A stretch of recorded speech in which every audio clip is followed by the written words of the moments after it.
नमस्कार दोस्तों, आपके साथ मैं हूं मुबश्शरा परवीन।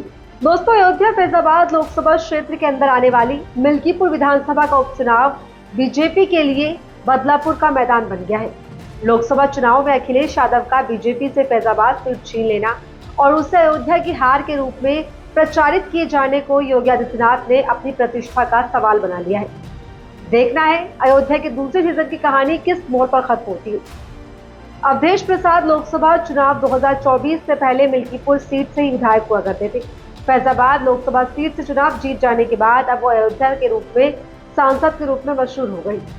अखिलेश यादव के साथ नेता प्रतिपक्ष राहुल गांधी भी अवधेश प्रसाद को राष्ट्रीय नेता के रूप में पेश कर रहे हैं और यहाँ तक दावा करने लगे हैं कि बीजेपी को गुजरात में भी हार का सामना करना पड़ेगा।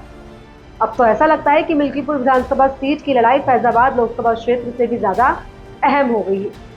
समाजवादी पार्टी नेता अखिलेश यादव की कोशिश है कि मिल्कीपुर विधानसभा सीट पर हर हाल में कब्जा बरकरार रखा जाए और यूपी के मुख्यमंत्री योगी आदित्यनाथ का ये प्रयास है कि चाहे जैसे भी मुमकिन हो मिल्कीपुर की सीट बीजेपी की झोली में ही डाल दें। असल में लोकसभा चुनाव में बीजेपी के समाजवादी पार्टी से पिछड़ जाने के बाद से योगी आदित्यनाथ अपनी ही पार्टी में निशाने पर आ गए हैं।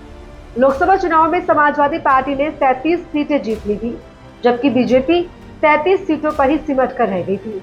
दोस्तों, अयोध्या में बीजेपी की हार इसलिए भी महत्वपूर्ण हो गई क्योंकि ये सब जब हुआ जब राम मंदिर का उद्घाटन हुआ था।